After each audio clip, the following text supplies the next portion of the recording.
Bitcoin chahuté à 48 heures de l'événement de la semaine, même du mois, la réunion de la Fed. On va parler également du news, une bad news pour les ressortissants français, une mauvaise nouvelle à voir. On va en parler dans la quotidienne. Let's go.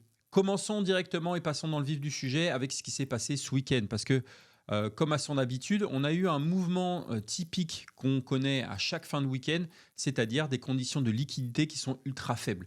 Parce qu'on a connu BTC qui a décroché de 2000 dollars, donc on est passé de 89 700 dollars à 87 700 dollars, ce qui a suffi à provoquer 171 millions de dollars de liquidation sur les positions longues.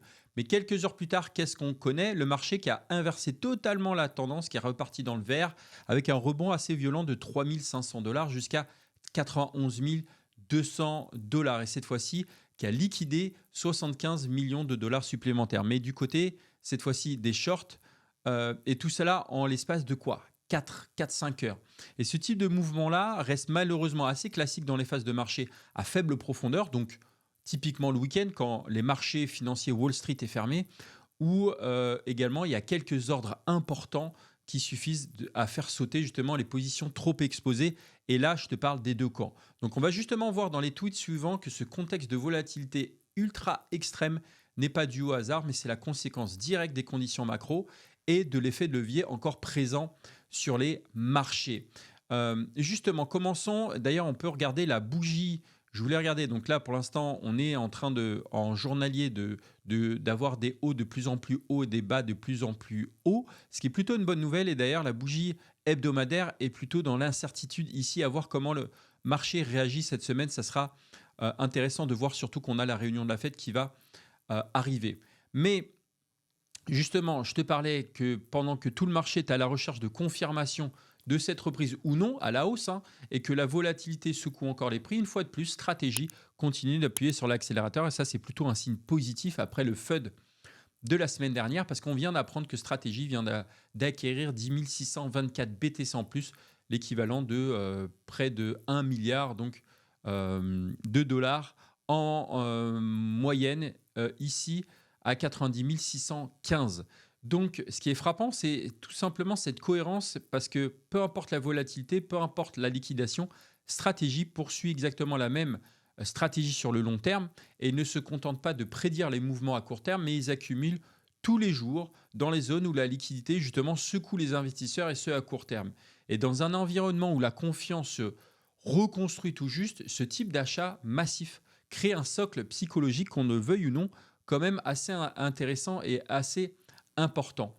Et justement, en parlant d'anticipation, les attentes de baisse de taux en décembre explosent, parce que selon les données du CME, les probabilités d'un rate cap de 25 points de base atteignent désormais 88,4%. C'est quasiment acté pour le marché. Donc attention au Sell the News.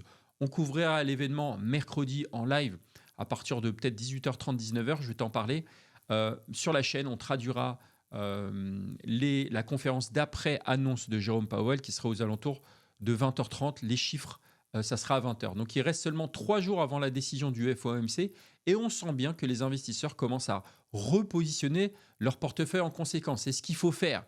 Donc une baisse des taux, même symbolique ici, serait perçue comme un véritable feu vert pour les actifs à risque, parce qu'elle confirmerait que la phase de resserrement monétaire est derrière nous. D'ailleurs, on va parler de l'avis de Coinbase juste après. Mais par contre, plus les anticipations montent, plus le marché devient sensible à la moindre déception. Et pour l'instant, le marché price ce fameux scénario un peu plus dovish du côté de la Fed.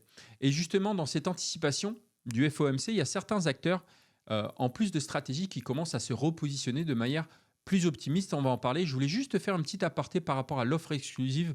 Vous êtes de plus en plus nombreux justement à candidater. J'ai encore eu Patrick ce matin en live qui vient de rejoindre l'accompagnement. On a également Laurent, donc bienvenue à eux. Il reste encore quelques places pour profiter de l'offre exclusive. Je vois que ça plaît, donc voilà. On va continuer dans ce sens-là. Et il reste encore quelques places, donc n'hésitez pas. Je vous mettrai le lien en description pour rejoindre le club si vous êtes perdu un petit peu sur ce marché qui est très difficile sentimentalement. Si vous êtes perdu dans votre stratégie, si vous ne savez pas si le marché va aller vers le nord ou vers le sud, et si vous n'avez pas de stratégie claire, c'est ce qu'on propose dans le club avec nos coachs, avec les ateliers, des ateliers one-to-one personnalisés où on établit votre stratégie sur le court, moyen et long terme. Donc, si tu veux profiter de l'expertise de tous les coachs derrière, tu peux aller sur julienroman.com. Tu as également la liste des coachs et les avis des membres. Et je te mets également le formulaire à remplir. Il reste encore quelques places, donc n'hésite pas à en profiter. Revenons sur justement la M2 Money Supply. Parce qu'avec cette anticipation de marché du FOMC, on a Coinbase de son côté qui prévoit un rebond, je vais y arriver, significatif du Bitcoin. C'est lundi, c'est normal. Et dès ce mois-ci, dès ce mois de décembre, parce que leur analyse repose sur 2 éléments clés. Donc d'abord, on a la très forte probabilité que la Fed procède à une nouvelle baisse des taux. On en a parlé juste avant. Et dès cette semaine, et également une dynamique de liquidité qui ne cesse de s'accélérer. On le voit ici, le M2 Money Supply qui est en train d'exploser, mais pour l'instant, Bitcoin ne réagit pas, ou en tout cas ne réagit pas tel qu'on pourrait s'y attendre. Et la masse monétaire, le M2, a atteint un nouveau record historique, ce qui signifie que l'économie est littéralement inondée de liquidités. Alors peut-être que le mot est trop fort, mais on le sait, dès que les conditions financières deviennent plus accommodantes, ce sont les actifs avec le plus de potentiel de performance qui réagissent en premier. Donc tu as compris de quoi je parle. Et pour Coinbase, l'équation reste assez simple parce que quand on a une baisse des taux, plus une expansion monétaire, ce qui semble être le cas avec le MD Money Supply, on a un environnement qui est plus favorable aux cryptos. Reste à voir maintenant si le marché, d'ailleurs, il a du mal un petit peu à voir s'il a la capacité de transformer cette fenêtre macro qu'on a là en véritable explosion haussière.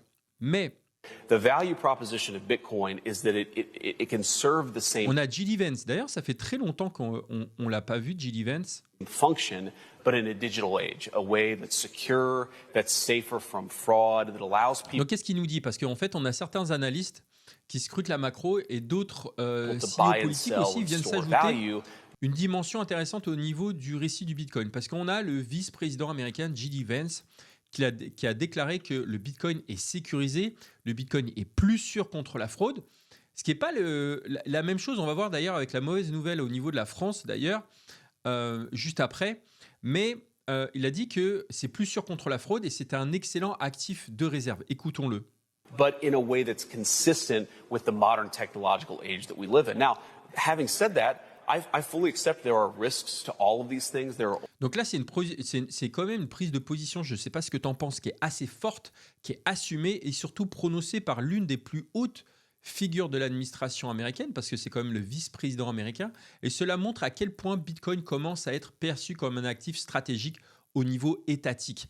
Et ce mot, en disant qu'il est plus sûr contre la fraude, c'est le contraire de l'Europe. On va revenir là-dessus juste après. Mais écoutons-le. Always risks in new technologies. Our approach in the Trump administration is to say, let people innovate, let people figure this stuff out on their own. Et ça, c'est une bonne chose parce qu'en fait, les États-Unis sont là, ils sont pas là pour mettre des bâtons dans les roues. Il a dit, laissons les gens innover parce que de l'autre côté de l'Atlantique, comme je te disais, le contraste il est total parce qu'on a Christine Lagarde qui est fidèle à sa ligne directrice, sa ligne qui est très très dure, qui répète que le Bitcoin n'a aucune valeur intrinsèque et qu'il ne fera jamais partie des réserves de Banque centrale européenne. C'est des mots qui sont assez forts et on a deux visions qui sont complètement opposées ici. D'un côté, on a le nouveau continent, une Amérique qui avance à grande vitesse vers l'intégration des actifs numériques et de l'autre côté, on a le vieux continent, l'Europe, qui reste campé sur ses positions défensives. Même si on va voir que du côté d'un groupe bancaire, ça avance et ils ont également switché de philosophie.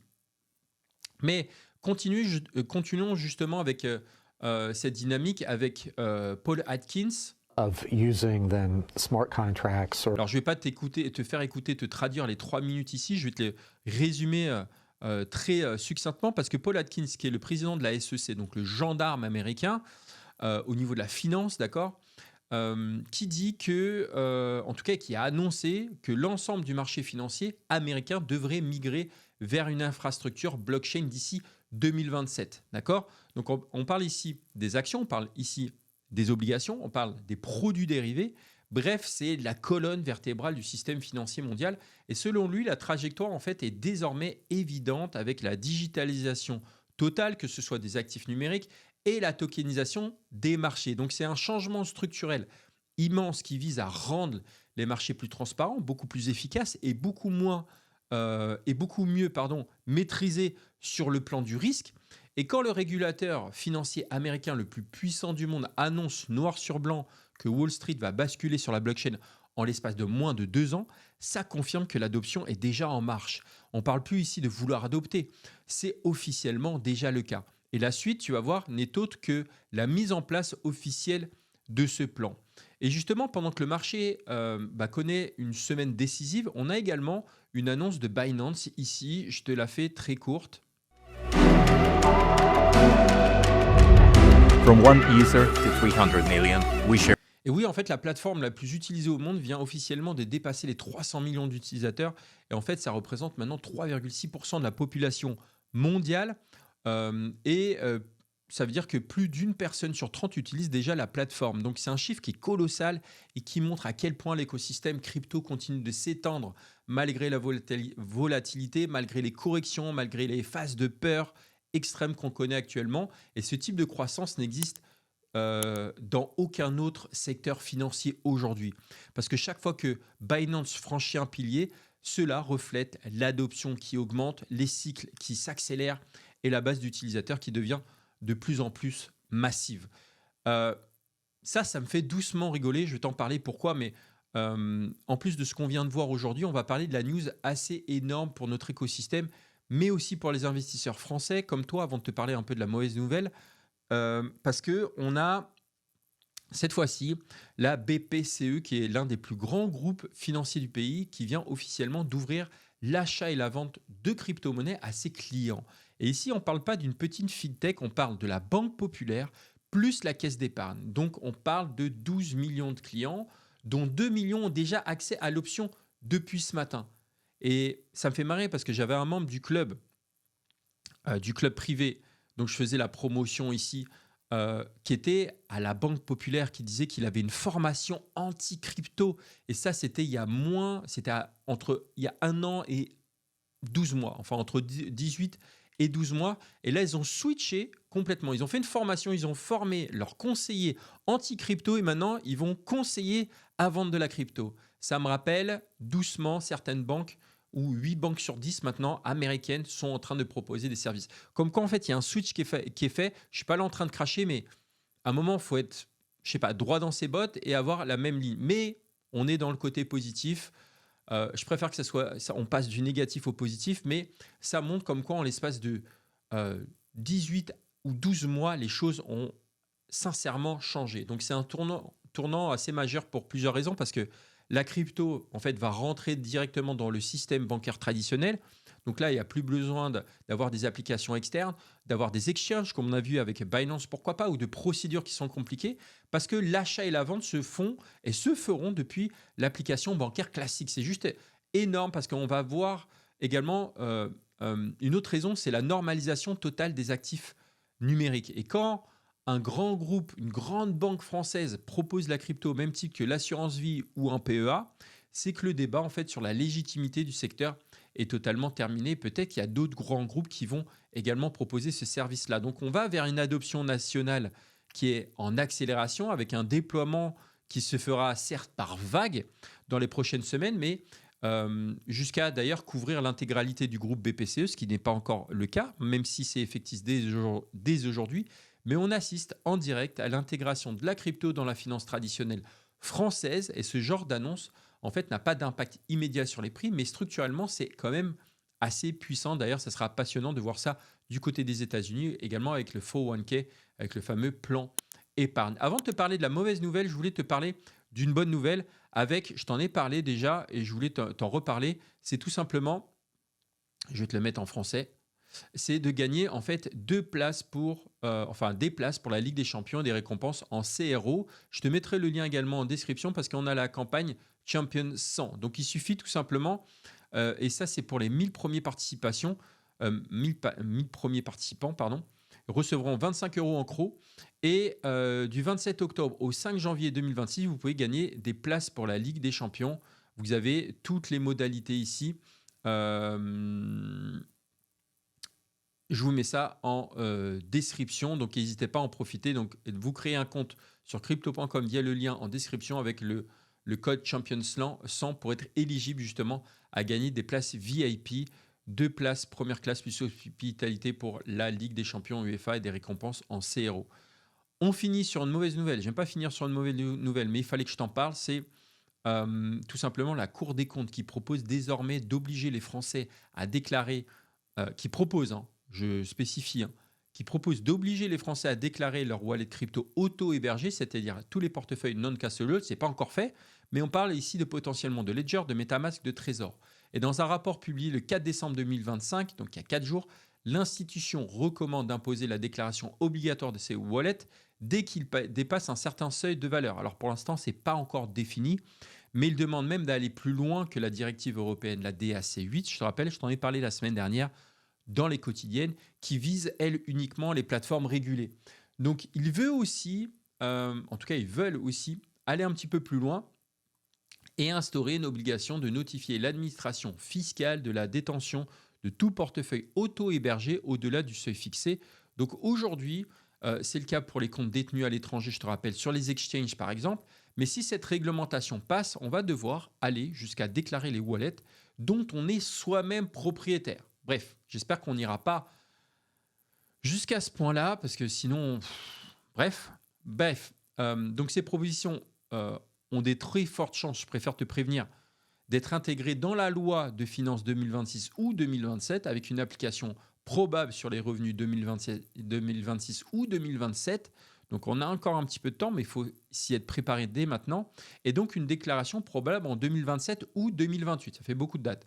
Mais si cela se confirme, ce serait un changement majeur parce que tu t'en doutes, le fisc obtiendrait une visibilité quasiment totale sur les cryptos détenues en France, y compris celles réservées en self-custody. Donc jusqu'ici, elles étaient totalement privées. Donc on est clairement dans une dynamique de renforcement massif sur du contrôle fiscal autour des actifs numériques en Europe. Et je ne sais pas ce que tu en penses, mais ce n'est sûrement pas la dernière annonce de ce type-là. Je voulais te le prévenir. Bref, à suivre. Je te mets tous les liens crypto.com également pour le club en description. On se dit à demain pour une nouvelle vidéo. D'ici là, porte-toi bien. C'est Julien. Ciao, peace.